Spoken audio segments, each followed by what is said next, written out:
Halo guys, kembali lagi kita di podcast Cerita Dulu Sikit. Kau dengar dulu, baru kau tahu. Okey, saya Ching Wan Rong. Dan saya Wilfred Madius Tangau. Okey, hari ini kita sudah masuk episod ketiga. Sebelum ni kami sudah buat 2 episod dan dalam episod 2 ni kami sudah bincangkan 2 topik yang menarik dan bagi saya topik yang teknikal jugalah. Sebab dua-dua topik yang kami cerita sebelum ni adalah berkaitan dengan yang pertama adalah Akta Perikanan Pindaan 2025 dan juga Akta Perhimpunan Aman 2012. Yang topik sebelum ni dua-dua berkaitan dengan undang-undang. Jadi dia teknikal sikit. Jadi hari ni topik kita santai sikit Dato'. Tapi walaupun dia topik santai, tapi topik ni topik yang panas. Yang selalu kita boleh dengar di kedai kopi, dekat media sosial, even dalam sidang parlimen pun kita boleh dengar isu ni dibahaskan. Saya rasa kita semua tahulah apa dia. Kalau di Sabah ni orang panggil dia jalan di bulan. Sudah pasti jalan raya lah. Isu jalan raya itu topik pertama yang kita cerita. Dan yang topik yang kedua pula adalah Rang Undang-Undang Pelaksanaan Tenaga Atom Pindaan 2025. Okey. Jadi kita masuk topik yang pertama dulu, iaitu berkaitan dengan isu jalan raya. Di Sabah ni kita ada banyak jenis jalan raya. Yang saya tahu lah Datuk, kalau saya silap nanti Datuk betulkan saja. Ada 3 jenis, jalan raya persekutuan, jalan negeri dan juga jalan luar bandar di bawah KKDW. Jadi kita memandangkan kita ada 3 jenis jalan raya ni, sudah pasti ketiga ada 6 sebenarnya. Oh, 6. Jadi sudah pasti kalau 6 jalan raya ni, setiap jalan raya ni dia ada bidang kuasa dia sendiri. Maksud dia ada jabatan dia sendiri yang mengawasi ataupun yang membaiki. Kalau ada jalan rosak dalam jalan tertentu, contoh jalan persekutuan, sudah pasti badan di bawah persekutuan yang akan uruskan. Kalau jalan negeri, jalan negeri. Tetapi itu secara general. Saya rasa kita perlu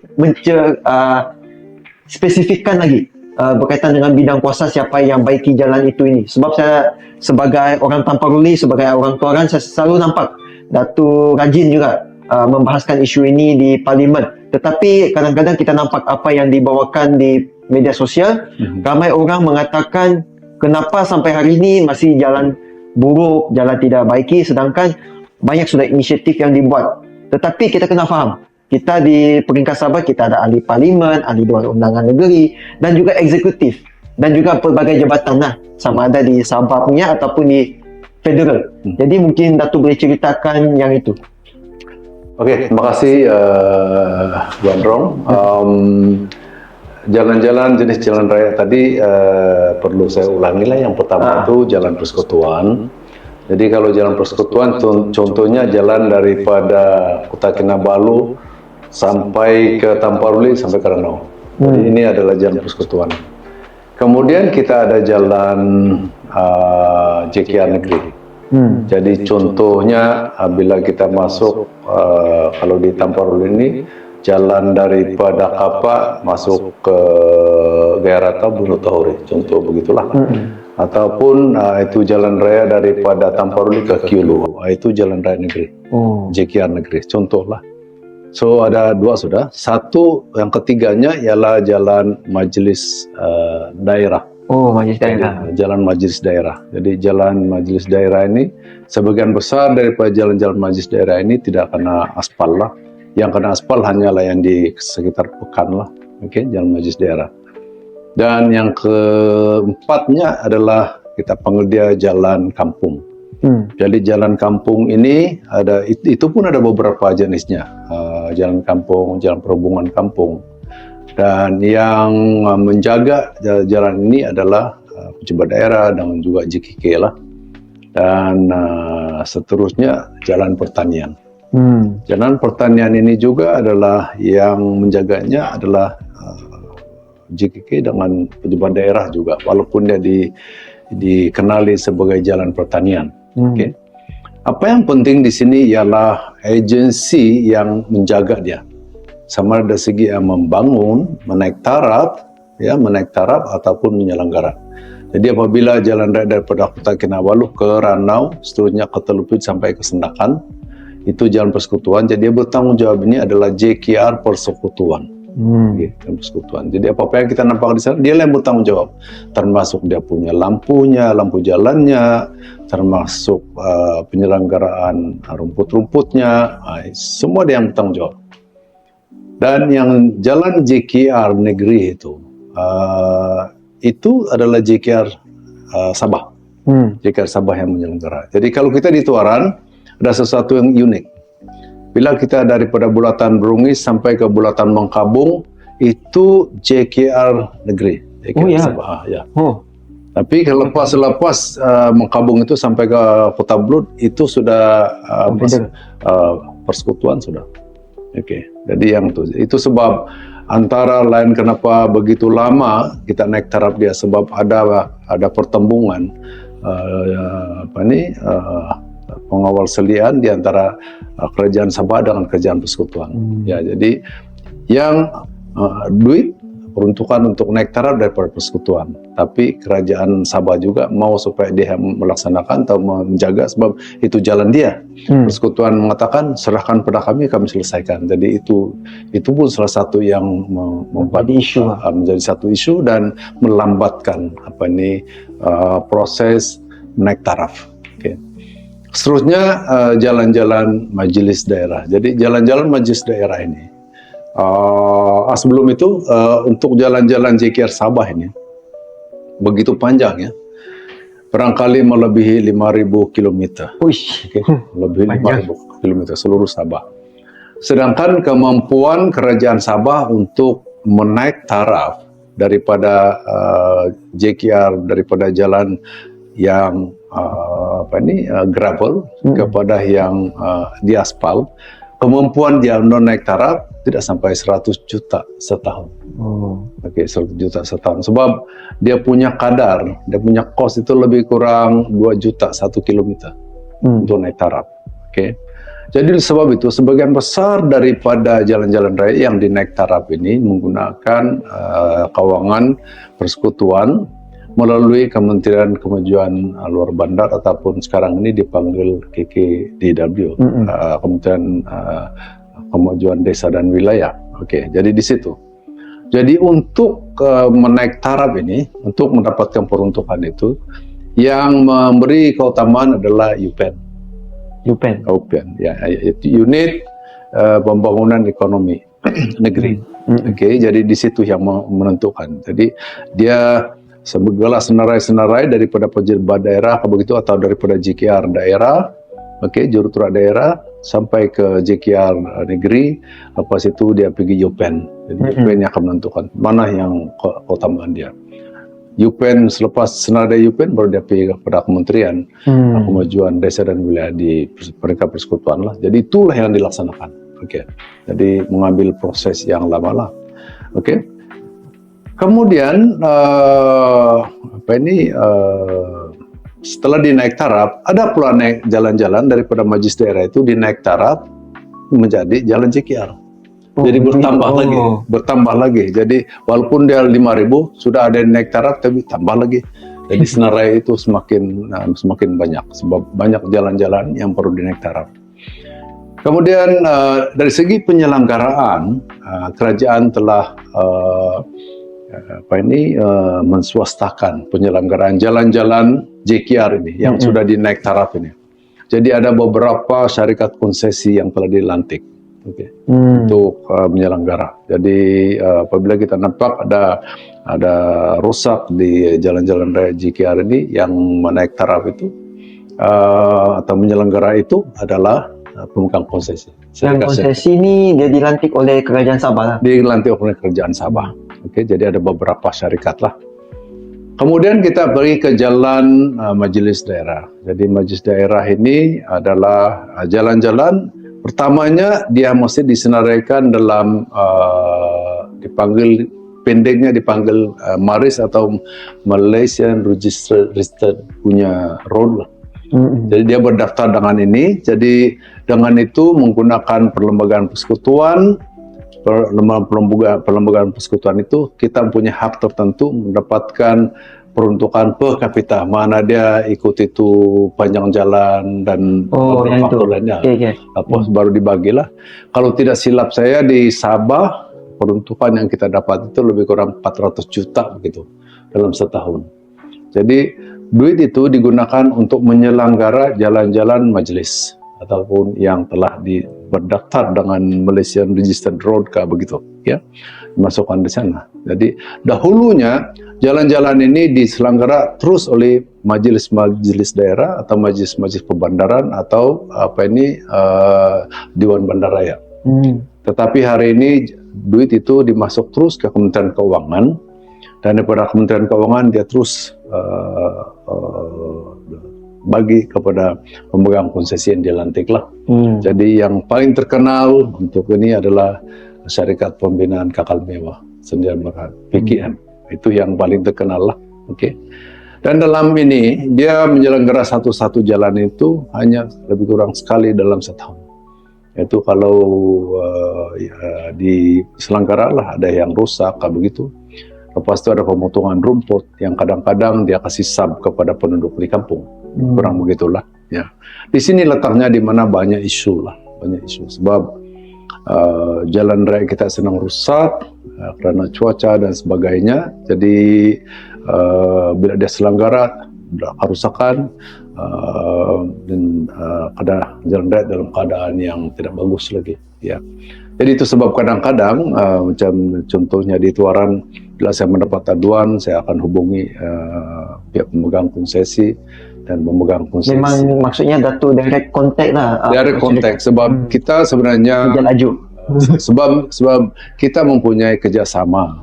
Kita mau bekerja sama dan semua agensi-agensi yang pemegang konsesi ini. Ya, kita mendapat aduan, kita hubungi mereka dan sebagainya. Walaupun mereka mempunyai sistem tersendiri lah, ya, tetapi yang kita ini berhadapan dengan rakyat, kita perjuangkan apa yang rakyat ini hadapi sehari-hari lah. Jadi itu yang berlaku. Seterusnya jalan kampung. Ya, jalan kampung ini yang sangat-sangat mencabar, sebab yang menyelenggara ini adalah pejabat daerah dengan JKK. Jadi yang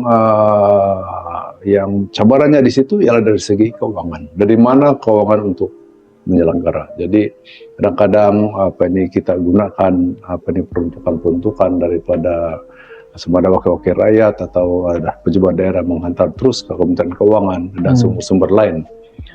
Cabaran dia terlalu panjang, terlalu banyak. Sebab banyak jenis. Ada jalan raya, jalan kampung ini menghubungi satu kampung dengan satu kampung, jalan perhubungan desa, dan ada juga jalan-jalan yang dalam kampung itu sendiri. Ya, jadi banyak dia punya cabaran lah, banyak cabaran. Selepas itu jalan pertanian. Jadi jalan pertanian ini kalau di Sabah daripada kampung menuju ke ladang-ladang dan sebagainya, dan ini yang banyak, paling banyak dan sangat mencabar sebab dia amat diperlukan oleh penduduk, sedangkan peruntukan yang sangat-sangat terhad. Jadi di sini letaknya di mana saya sendiri sejak dari dahulu lagi secara konsisten saya meminta supaya Kementerian Pertanian dan Keterjaminan Makanan Persekutuan memberi peruntukan yang mencukupi untuk pembinaan jalan untuk pertanian di Sabah lah, sebab saya dapati di Semenanjung peruntukan seperti ini disalurkan kepada agensi-agensi sama ada dia lembaga pembangunan wilayah ataupun agensi-agensi tertentu, sebab seperti MADA di Kedah atau Kedah ataupun Kesedar, Ketengah, Perda, hal-hal begini ya, atau di mana yang dia terlibat dalam pertanian. Jadi dia salurkan pada agensi ini untuk dan kita tidak dapat. Kita tidak dapat di Sabah. Jadi sebab itu di Pusat Khidmat Paliuntuaran kita menghantar terus kepada menterinya ya, Menteri Pertanian dan Keterjaminan Makanan. Dan pada pandangan kita, biarlah jalan-jalan pertanian ini, kalau kita minta persekutuan, naik taraf terus lah. Makanannya disimin dan sebagainya. Tetapi rupanya, kalau begitu dia tidak bagi. Semua gagal. Dia mau yang ditabur dengan batu kalikir. Tidak.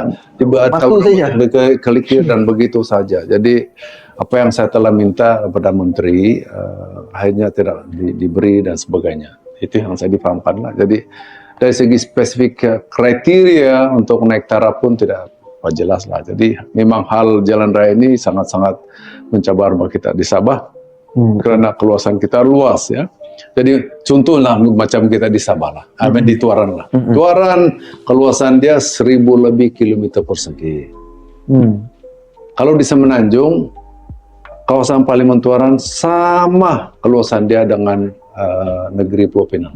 1000 lebih kilometer persegi. Oke, negeri Pulau Pinang, pulau dia dengan seberang perai. Oke, saya seorang ahli parlimen saja untuk Parlemen Tuaran. Tapi kalau di Pulau Pinang saya ingat mau ada 12 orang kah kalau di Pulau Pinang, ahli parlimen dia. Jadi peruntukannya berapa di situ? Kita lebih besar daripada negeri Perlis. Negeri Perlis lebih kurang 850 km persegi saja. Dia ada menteri besar, dia ada 3 ahli parlimen. Sendiri lagi. Dia ada ESCO, dia ada 12 ahli Dewan Undangan Negeri. Memang ya, jadi itu sebab kalau di Semenanjung ini dari segi jalan-jalan ini saya ingat sebagian besar sudah selesai. Lebih baik kita masalah sangat besar sebab kita memerlukan peruntukan yang besar lah.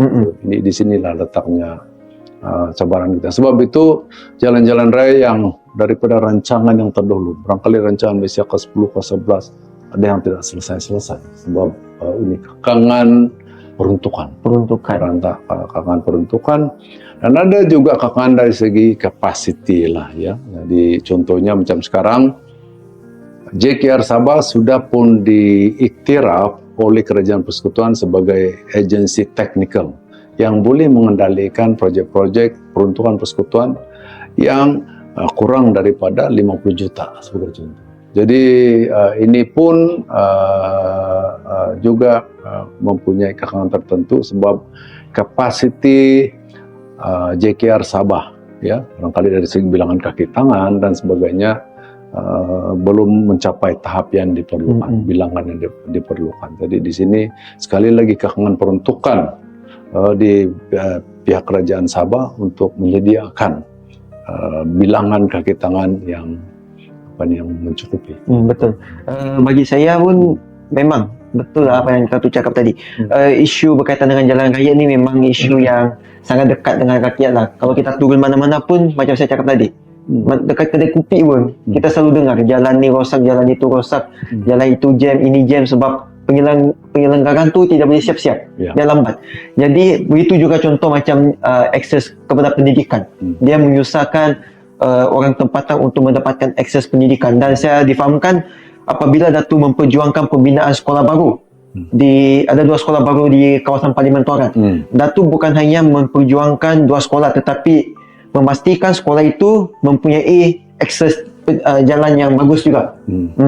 Okey, ya, itu satu aspek lagi di mana Pusat Khidmat Parlimen dalam kepimpinan saya dari dahulu sampai sekarang kita konsisten membuat dasar. Jadi dasar kita ini kita bincang dengan pihak UPN bahwa apabila kita memberi keutamaan mana jalan-jalan JKR Sabah di Tuaran yang perlu dinaik taraf, maka kita mengatakan keutamaan kita adalah jalan-jalan raya yang menuju ke sekolah. Menuju ke sekolah. Jadi di Tuaran ini kita ada lebih kurang 200 km lagi dari dulu lagi nih, 200 km lagi yang belum lagi dinaik taraf. Sehingga aspal. 200 km macam sampai Telukit sudah nih. 200 km lebih itu ya. Jadi itu yang perlu. Jadi naik untuk yang menuju ke sekolah. Okey. Bila saya mengatakan menuju ke sekolah, ada lagi yang daripada sekolah ke jalan itu ada jalan lagi, itu jalan kampung sebenarnya. Jalan yang saya maksudkan ini adalah jalan raya JKR itu yang perlu naik taraf, dan itu yang saya utamakan. Jadi sebagai contoh pembinaan SMK Nabalu. Jadi sudah sekian lama SMK Nabalu berbagai cabaran daripada lokasi asal kepada lokasi yang baru ini. Peruntukan sudah ada diumumkan dan sebagainya, tetapi ada kekangan-kekangan tertentu. Antaranya jalan raya masuk dari jalan raya daripada Pekan Nabalu menuju ke Kampung Giok. Sebab tapak SMK Nabalu itu terletak di berhampiran bersebelahan dengan SK Giok di situ ya. Jadi jalan raya itu belum lagi dinaik taraf, belum lagi diaspal. Oke. Jadi saya telah meletakkan itu, saya cadangkan supaya pihak UPen meletakkan itu sebagai nomor satu lah. Semata-mata untuk memastikan agar pembinaan SMK Nabalu itu dapat dilaksanakan. Jadi bukan saja jalan daripada Pekan Nabalu menuju ke SK Giok, tetapi diteruskan sampai ke Sinulihan, Kampung Sinulihan, sampai ke Pahu. Jadi daripada Pahu, ya, mana dia SK Pahu, menuju ke SK Sinulihan, dari SK Sinulihan ke SK Giok. Jadi tujuannya ialah apabila nanti terbina ini di SMK Nabalu ini, sekolah ini adalah feeder school kepada SMK Nabalu. Jadi SK Pahu boleh jadi feeder school, SK Sinulihan jadi feeder school. Itulah tujuannya. Jadi memudahkan pergerakan pelajar-pelajar, guru-guru, ibu bapak semua datang ke SMK Nabalu ini. Betul-betul. Ya, so, ya. Cuma tadi saya sebagai anak muda lah, mungkin saya yakin ramai orang di luar bukan saja belia, tapi ramai lagi yang mungkin baru tahu sebenarnya apabila kita membawakan isu berkaitan dengan penambahbaikan jalan ni, dia perlu melalui UPen dulu, Unit Perancangan Ekonomi Negeri di bawah Kerajaan Negeri Sabah. Cuma mungkin Datuk boleh spesifikkan kenapa perlu melalui UPen, kenapa tidak boleh direct kepada mungkin JKR ke ataupun agensi-agensi berkaitan, sebab mungkin orang akan rasa ini satu birokrasi yang menyebabkan projek penambahbaikan jalan raya itu jadi lambat. Sebab dia banyak birokrasi. Okey, seperti mana yang saya katakan awal tadi, kita mempunyai lebih kurang 5,000 km lagi jalan JKR seluruh Sabah yang perlu dinaik taraf. Jadi tentunya perlu diberi keutamaan mana yang didahulukan untuk dinaik taraf sebab peruntukan terhad. Jadi UPen lah yang menentukan mana yang didahulukan. Dia ada pertimbangan tertentu dari segi ekonomi, dari segi pendidikan dan sebagainya. UPen lah yang menentukan ini. Jadi yang menghantar ke UPen itu sebenarnya JKR. JKR akan ada cadangan daripada pihak daerah dan dihantar ke JKR dan dia akan pergi UPen dan UPen yang memuktamadkan sebelum dia dihantar ke kerjaan persekutuan untuk pemberian peruntukan. Jadi itu di situ kita rakyat perlu paham lah, ya. Perlu paham. Itu baru JKR, jalan JKR. Perlu dipahami bahwa yang bertanggung jawab sini mana dia daripada JKR, ya kita ada juruterah daerah JKR di sini. Lepas itu UPen, ya. Lepas itu pejabat-pejabat daerah juga boleh memberi input sebab di daerah pun ada dia punya perancangan pembangunan tertentu, ya. Tapi akhirnya UPen yang mengantar. Okey, seterusnya dari segi majelis, jalan majelis daerah, majelis bandaran, Dewan Bandaraya dan sebagainya. Di sini yang untuk menaik taraf dia, community itu tentu yang memohon untuk naik taraf. Mana dia untuk dijadikan jalan JKR. Setelah dia dijadikan jalan JKR, maka barulah dia masuk dalam apa yang kita cerita tadi itu. UPen dan sebagainya. Paham? Okey. Kalau tidak, dia akan berterusan di sana dan dia akan diselenggarakan oleh pemegang konsesi yang telah dilantik. Begitu saja dia punya proses. Macam yang baru-baru ni Datuk, saya nampak Datuk post dekat Facebook, ada 2 jalan yang melibatkan 2 syarikat konsesi. Yang first yang dekat Telipuk Ria, satu lagi dekat Kampung Puhus tu. Yang baru Datuk post. Jadi ini dua-dua jalan majlis daerah. Dua-dua punya majlis daerah. Sebenarnya saya ada di sana di majlis jalan di Telipuk Ria, Kampung Puhus, lepas tu di Linung Puan. Jadi kedua-dua jalan ini, Puhus di Linung Puan itu semua pun berperanan untuk laluan jalan pelajar-pelajar dan juga ya penduduk kampung. Tapi dia menuju ke sekolah. SK Linung Puan, satu lagi mau pergi SK Pekan Tenggilan, ya, melalui jalan Puhus Rambutan. Ya. So itu perlu dipahami siapa itu. Jadi di sinilah letaknya sebenarnya Tuan Rong. Peranan JKK, ya, peranan JKK sebab jalan kampung, jalan kampung dan jalan pertanian peranan JKK sangat penting bersama-sama dengan pejabat daerah. Hmm. Oke. Jalan kampung itu pun banyak. Dan kalau dia ambil kira lagi jalan-jalan pertanian lagi banyak. Lagi banyak. Jadi di situ perlu dia perancangan di peringkat JKK mana diberi keutamaan dia, sebab dia akan tahu dia dia tidak boleh dibuat dalam serentak sebab peruntukan terhadap. Paham? Di sinilah letaknya perlu ada perancangan di peringkat kampung yang rapi. Jadi kalau di peringkat persekutuan kita sudah ada rancangan 5 tahun, yang sekarang Indonesia ini sudah pun sampai kepada rancangan Malaysia ke-13. Setiap kampung pun mesti dia mempunyai rancangan pembangunan 5 tahun. Di mana dihantar pada kerajaan, ini yang kami dahulukan supaya di pihak kerajaan pun boleh membuat budget lah. Dan mana yang keutamaannya. Paham? Oke. Cabaran kita sekarang ialah setakat ini institusi JKK belum lagi mempunyai kemampuan dari segi perancangan itu. Jadi tidak ada satu perancangan yang Ya, long term planning belum long ada. term planning, medium term, long term planning, sebab dia tidak merancang, JKK tidak merancang. Okay. Pejabat beroperasi pun tidak ada. Ya. Dan dari segi sistem dia untuk membuat keputusan pun belum lagi dia tidak terancang. Bukan macam di peringkat federal kan negeri di mana ada sistem kabinetnya, bermesyuarat pada setiap minggu dan dibuat keputusan di situ. Dan di peringkat daerah kita ada majelis daerah, majelis penuh daerah boleh bermesyuarat buat berbagai perancangan. Jadi di sinilah letaknya di mana sangat penting lah, sangat kritikal untuk memperkukuhkan lagi institusi JKK itu. Kalau boleh lah, pada pendapat saya, undang-undang seperti ordinan pentadbiran luar bandar, di mana dia menjadi puncak kuasa dalam pelantikan JKK, perlu dikaji dan mana yang perlu dipertingkatkan. Contohnya, barangkali perlu pemilihan JKK. Pemilihan raya.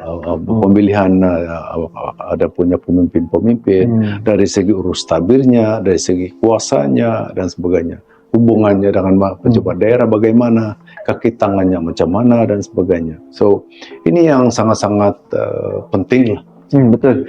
Sebab saya masih ingat dalam episod 1 kita pernah cerita pasal ini juga. Jadi mungkin penonton yang macam kurang faham boleh tonton episod 1 yang kami ceritakan pasal fungsi JKK semua ni secara spesifik lah. So bagi saya memang penting apa yang Datuk cakap tadi, untuk kita letakkan fungsi JKK ni ada satu perancangan supaya bukan saja kerajaan negeri tetapi mungkin agensi federal, contoh JKR dan juga KKDW, diorang boleh nampak okey dalam satu kawasan ni dalam perancangan 5 tahun akan datang apa diorang mau buat. So diorang boleh sediakan bajet tertentu dalam mungkin bajet belanjawan tahunan tu. Itu yang bagi saya merupakan satu cadangan yang sangat bagus lah. So sebelum kita teruskan ke segmen yang seterusnya, kita rehat sekejap.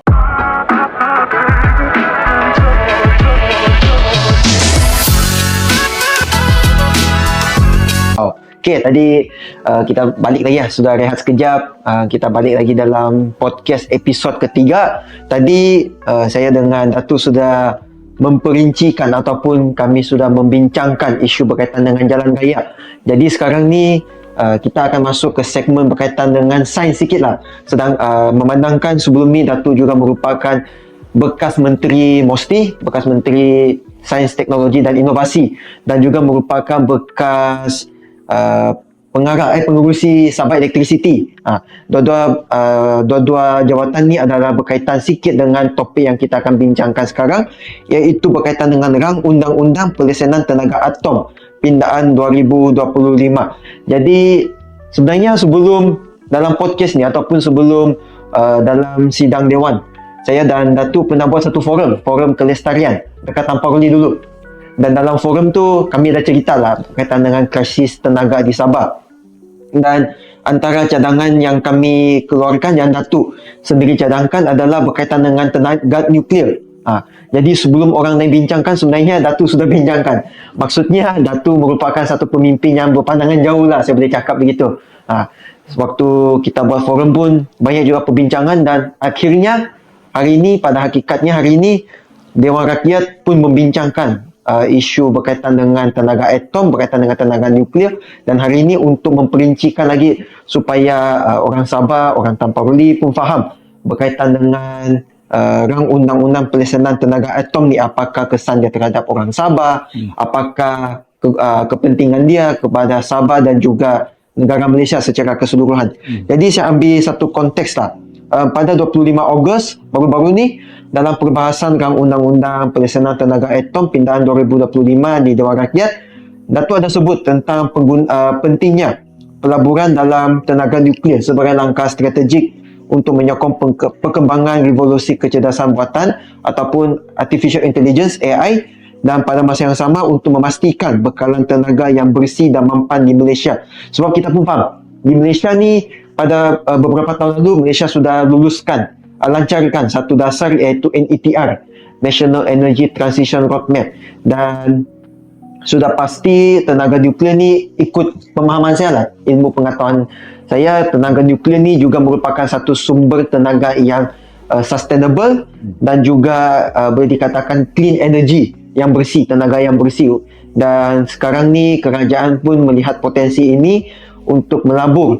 Diorang belum start melabur lah, tetapi sebelum kerajaan mau melabur sepenuhnya dalam bidang tenaga nuklear ataupun tenaga atom ni, diorang mau memastikan ada satu legal framework ataupun kerangka undang-undang yang boleh mengawal selia, supaya kalau kita betul-betul mau melabur pada tahun-tahun akan datang, pada tahun 2030 tidak silap saya, kita sudah ada satu legal framework yang boleh dirujuk oleh para saintis, oleh para investor yang mau melabur dalam bidang ini.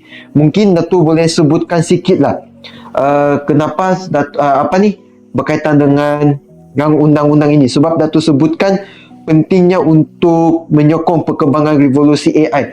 Tetapi kenapa dia penting dalam AI? Adakah AI ini dia perlu menggunakan banyak tenaga nuklear? Mungkin Datuk boleh perincikan.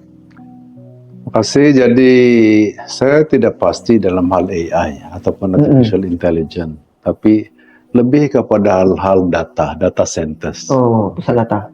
Ya, pusat data centers. Sebab data centers ini dia memerlukan tenaga yang bersih, clean energy, mana dia tidak ada carbon emission dan sebagainya.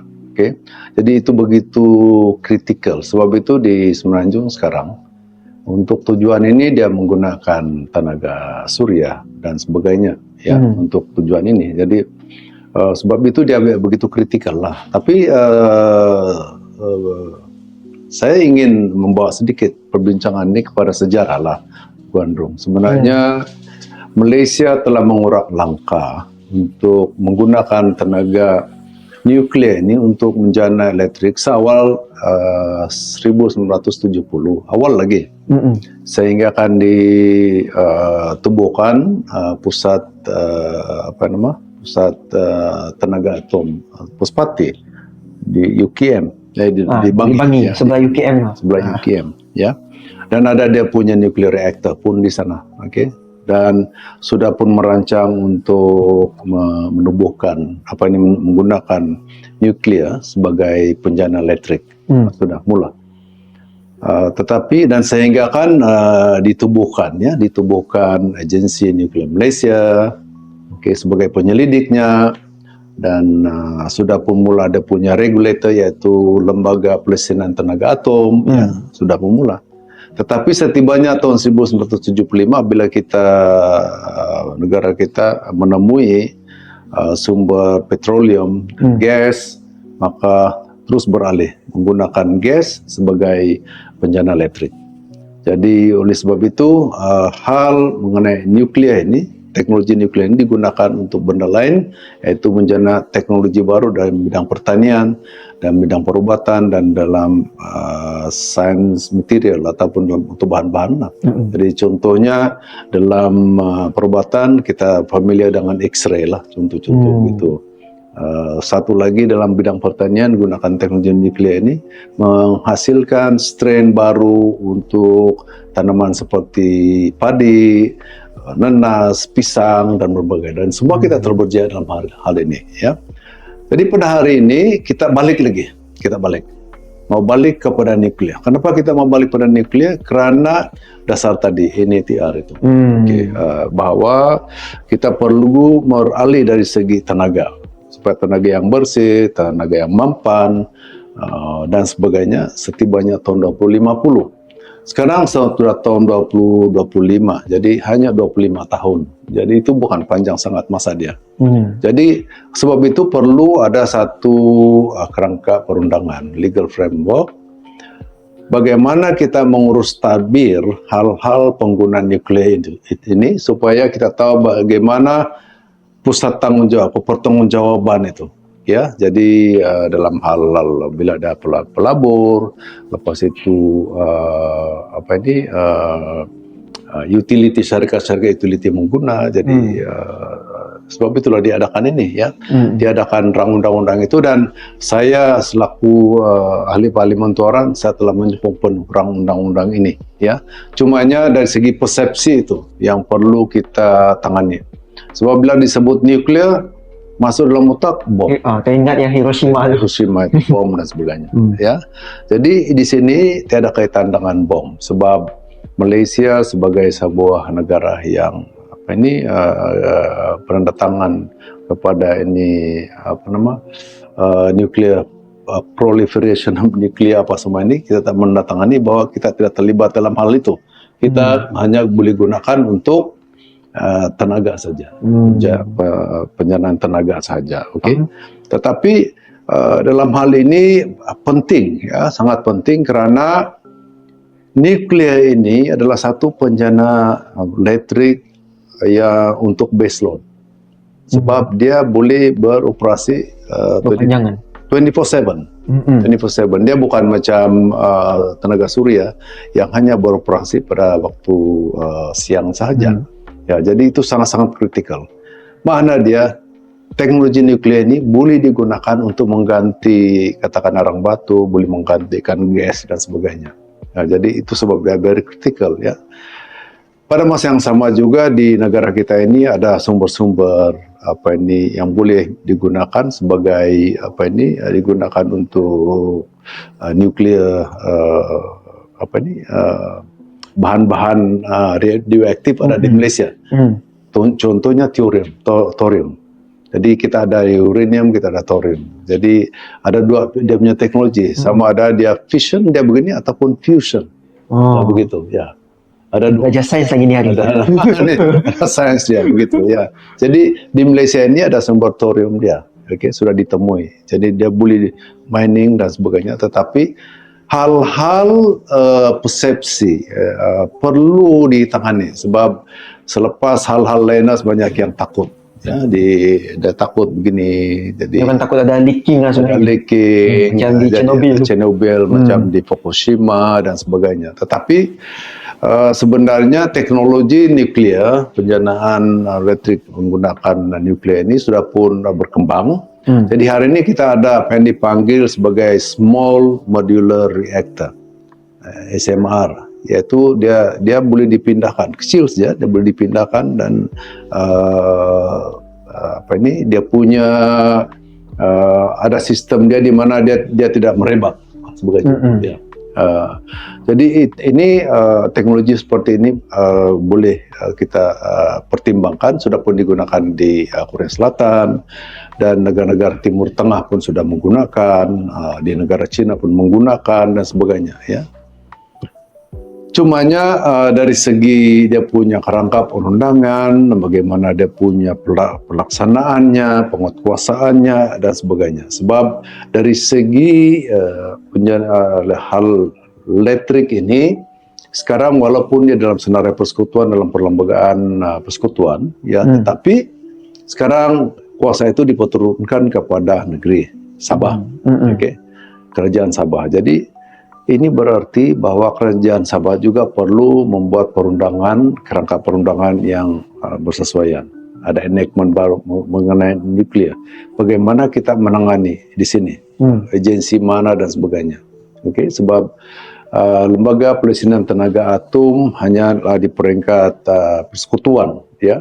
Dan saya tidak ada cawangannya di Sabah. Betul. Dia hanya di Semenanjung. Cumanya dari segi sampling point, saya masih ingat lagi sampling point di seluruh Sabah ini, terutama sekali di laut ini ada sampling points, dan monitoring itu ada di Putrajaya, di Kuala Lumpur, dan dia boleh tengok sebenarnya. Saya masih ingat lagi apabila Fukushima itu berlaku, dan walaupun waktu itu belum lagi saya menteri, tetapi menteri yang menjaga ketika itu membuat pemantauan, dan saya telah melihat rekod-rekod yang mereka buat apabila saya mengambil alih sebagai menteri sains lah. Maksudnya ada sensor lah. Ada sampling points, sampling point. Jadi ambil sampel itu, lepas itu dikaji dan bagaimana dia punya level radioaktif itu. Jadi dia boleh hibahkan kepada masyarakat lah. Saya ingin mencadangkan supaya dalam sistem persekolahan kita dimasukkanlah hal-hal nuklir ini dalam sistem pendidikan kita supaya generasi akan datang dapat memahami.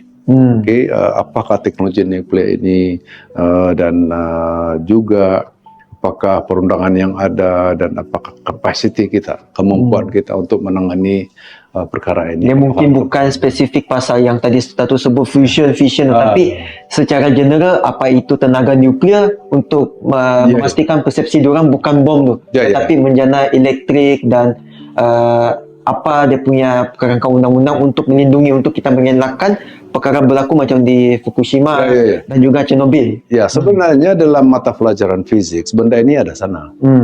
Benda ini semua ada di sana. Ya, jadi yang mengambil fisik itulah.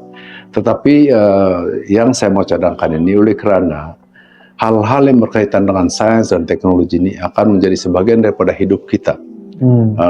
Terutama sekali dalam rancangan Malaysia ke-13 ini, di mana dia tertumpu kepada apa yang dikatakan sebagai peluang generasi, generational opportunity. Mana dia generasi sendiri boleh mewujudkan peluang-peluang. Ya. Jadi ini berarti bahawa sains, teknologi, inovasi ini akan menjadi sebahagian daripada hidup kita. Jadi sebab itu perlu didedahkan kepada seluruh pelajar dalam sistem pendidikan kita, supaya kita dapat memahami dia. Dan bukan hanya mereka yang mempelajari mata pelajaran fisik sebagai contoh, tapi pada semua masyarakat umum lah. Masyarakat umum. Jadi sebab itu dididik daripada mula lah, supaya kita dapat melihat bagaimana dia ditangani perundangannya, lepas itu dari segi sainsnya dan sebagainya. Sebab saya pernah selain Datuk yang menyokong meminta lah supaya ada penggunaan tenaga nuklear di Sabah dalam aspek penjanaan elektrik. Ada lagi orang lain sebenarnya yang menyokong sama-sama Datuk.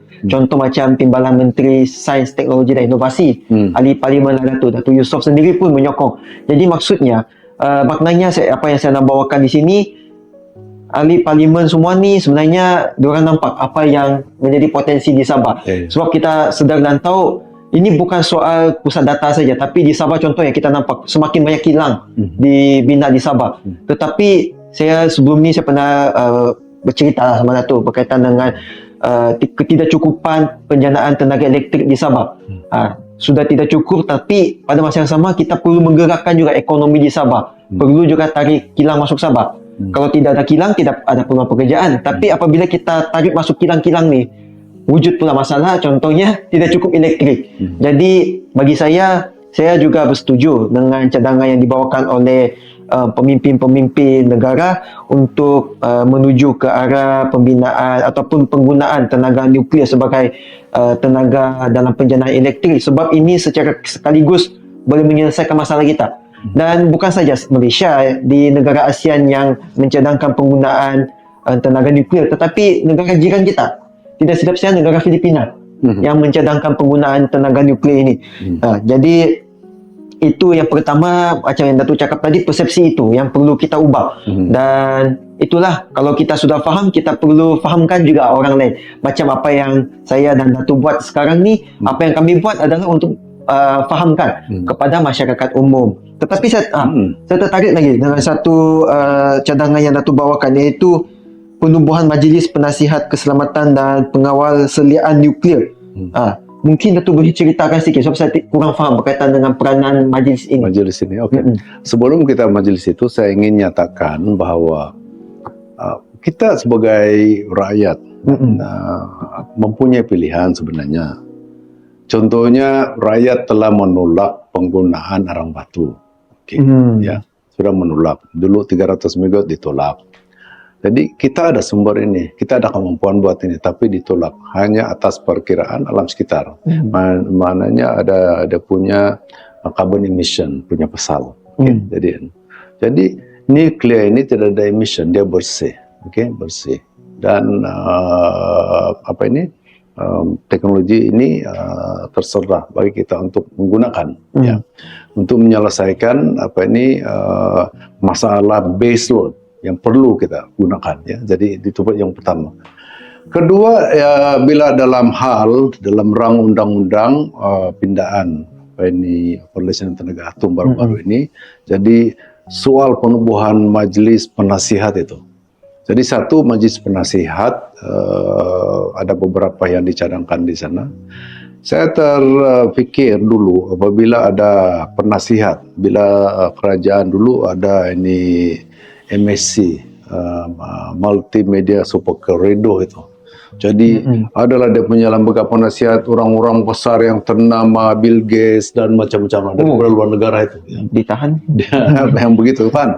Jadi bagi saya ada beberapa masalah. Satu, kita perlu penasihat kepada yang amat berhormat Perdana Menteri yang dekat dengan dia dalam hal penggunaan teknologi nuklir itu. Perlu ada. Dan di Malaysia ini kita mempunyai kepakaran ini.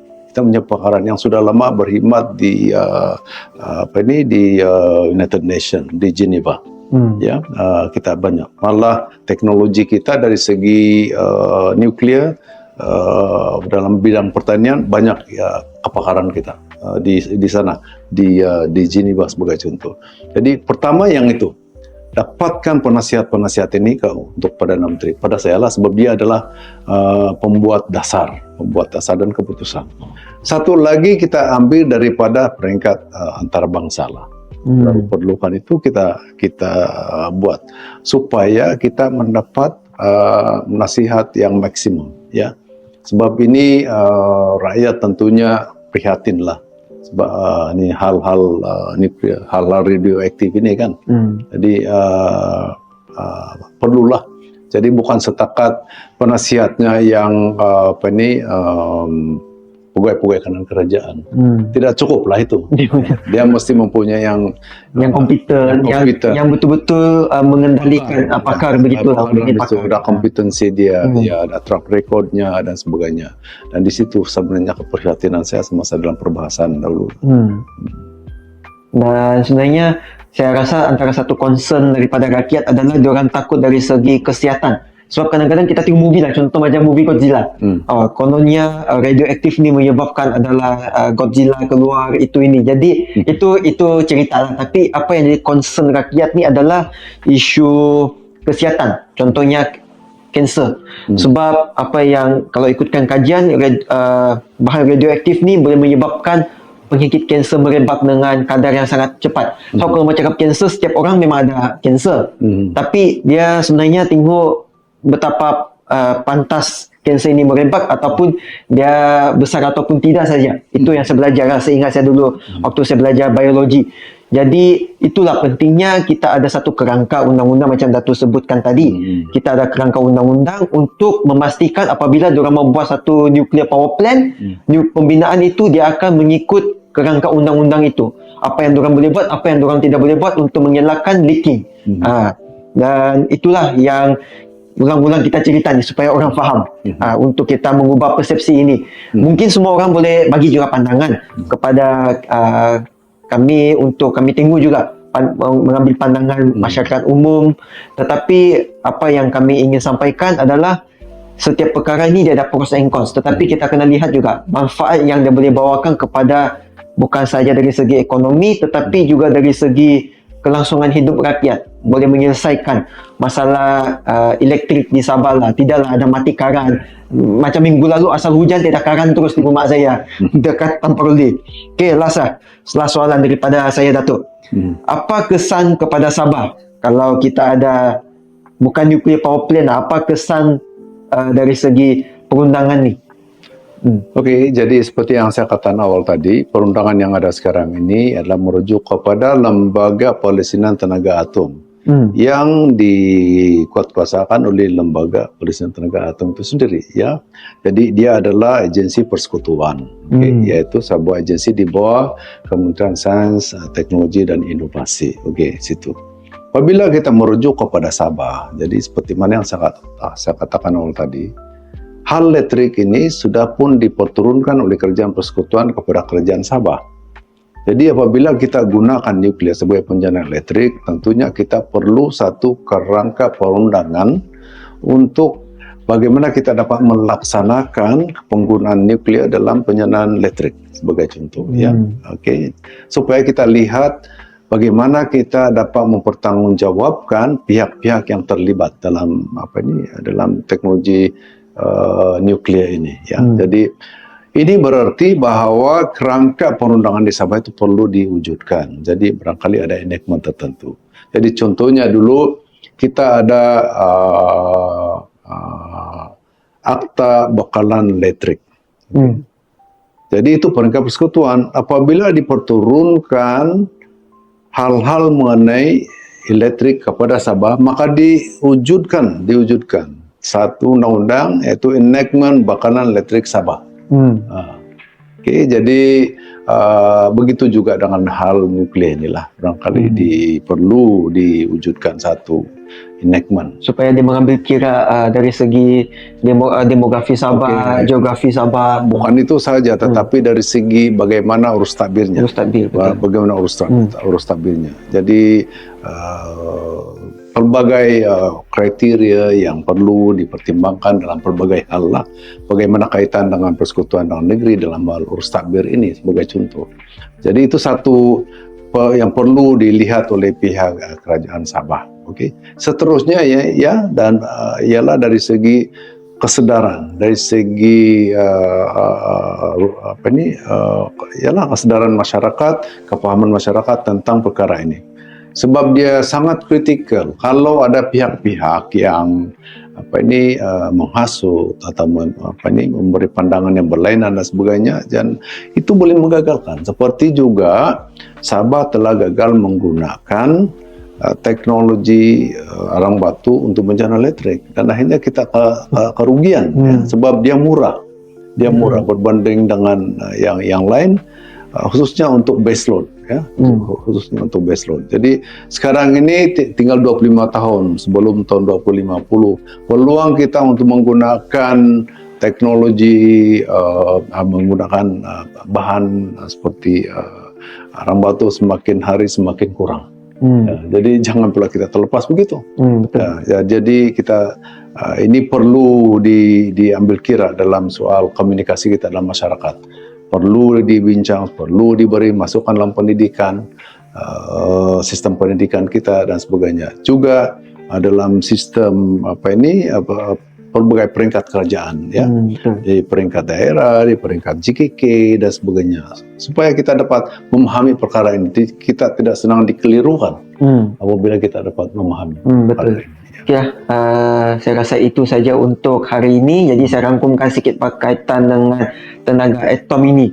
Jadi dia ada beberapa kebaikan, ya. Kita ceritakan kebaikan. Contohnya dia sudah pasti ini akan membantu Malaysia mencapai sifar karbon. Sifar karbon pada tahun 2050 ataupun net zero carbon 2050. Dan itu yang pertama. Dan yang kedua adalah untuk menyelesaikan masalah penjanaan elektrik di Sabah. Dan juga mungkin di Semenanjung, sebab saya pernah dengar di podcast lain, di podcast di luar yang mengatakan pusat data ni dia akan banyak menggunakan elektrik. Jadi mungkin ada risiko ketidakcukupan tenaga elektrik. Jadi ini adalah satu mungkin langkah yang boleh mereka ambil sebelum masalah berlaku lah. Ini kiranya preventive measure. Dan yang ketiga, sudah pasti bagi saya dia boleh membina peluang pekerjaan lah. Sebab kalau ada nuclear reactor plant ni, dia perlukan banyak peluang, banyak pekerja bukan sahaja pekerja yang high skill job, tetapi juga yang pekerja rendah yang juga diperlukan. Jadi dia pelbagai sektor diperlukan. Jadi sudah pasti boleh membawa kemajuan dari segi green economy jugalah, sebab macam Datuk sebutkan penggunaan tenaga atom ataupun tenaga nuklear ni merupakan satu bentuk tenaga yang bersih. Jadi itu sajalah untuk episod ketiga dalam podcast Cerita Dulu Sikit. Jadi nantikan dalam podcast akan datang, dalam podcast Cerita Dulu Sikit. Kau dengar dulu, baru kau tahu.